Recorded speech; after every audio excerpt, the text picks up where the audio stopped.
नमस्कार मित्रों।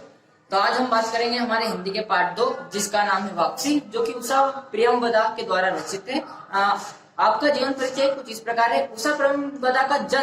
जन्म 21 दिसंबर 1931 को इलाहाबाद में हुआ था और आपकी प्रारंभिक तथा विश्वविद्यालय की पढ़ाई भी इलाहाबाद से हुई। आपके द्वारा रचित रचनाएं कुछ इस प्रकार है। कहानी संग्रह में कितना बड़ा झूठ, और दूसरी है जिंदगी और गुलाब, और तीसरी फिर आया बसंत। और आपके द्वारा रचित कुछ उपन्यास है जिसमें पहले का नाम है 55 खंबे और लाल दीवार, और दूसरी का नाम है रुकेगी नहीं राधिका। तो ये आपके द्वारा कुछ रचित उपन्यास है। हमारा पाठ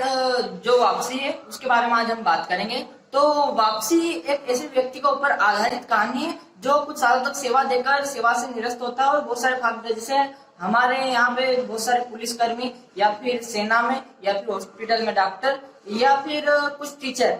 सेवा निरस्त होने के बाद में बहुत सारे ख्वाब देते हैं कि हम बचपन मतलब हमारे बच्चों के साथ में ऐसा करेंगे, मतलब उनसे कुछ बातें करेंगे, घर जाकर ऐसी बातें करेंगे, वो हम सारे बैठेंगे और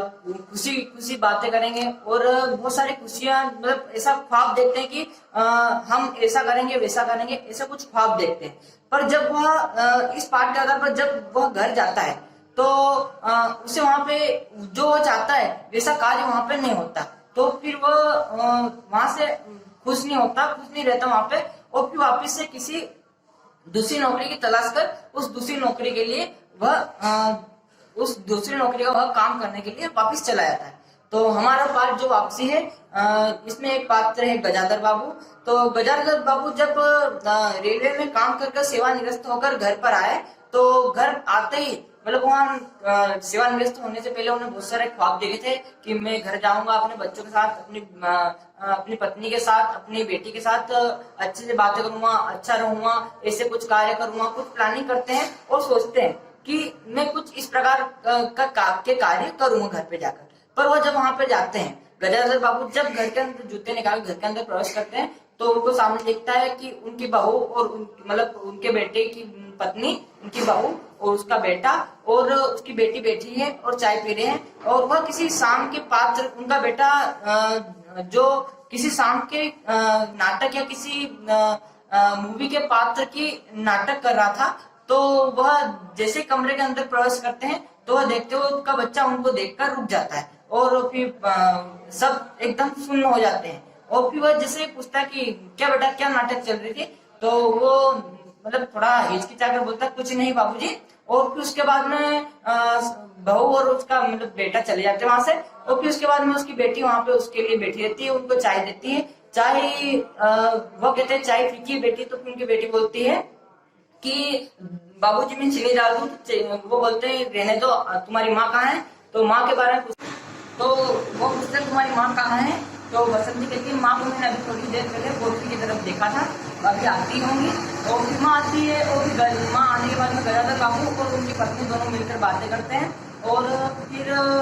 बातें करने के बाद में वो पूछते हैं कि आपके पास कोई नहीं बैठा, तो वो कहते हैं कि कोई भी नहीं बैठा मेरे पास। और फिर उसके बाद में गजाधर बाबू का जो बेटा होता है वो उससे मतलब उनकी माँ से कहता है कि माँ मुझे अलग होना है, घर अलग बनाना है, मतलब अलग होना आपसे, तो वह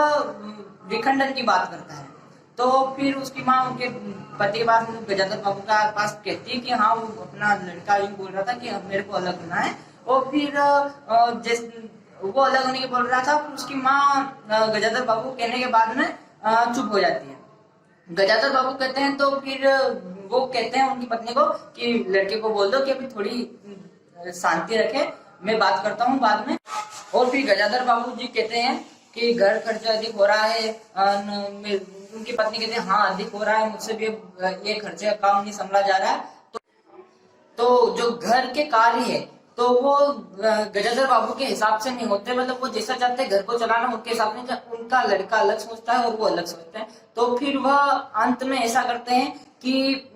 जैसे कि उनकी पत्नी से बात करते हैं, किसी सेवा के लिए मतलब किसी नौकरी के लिए आवेदन करते हैं, उनकी नौकरी लग जाती है, और उनसे पत्नी से पूछते हैं कि क्या तुम मेरे साथ चलोगी, तो उनकी पत्नी बोलती है मैं आपके साथ नहीं जा सकती, मैं यहीं पर रहूंगी, मैं यहीं पे खुश हूँ, और वो वापिस उसी शहर की ओर चल जाते हैं। तो इससे मेरा कहने का तात्पर्य है कि वो उसी मतलब जो खुशी कल्पना करके आए थे वो उस खुशी को नहीं पा सके, मतलब वापस उनको जाना पड़ा, उनको वहीं पे खुशी मिली। ये इस पाठ का। तो यह हमारी कहानी थी आज की।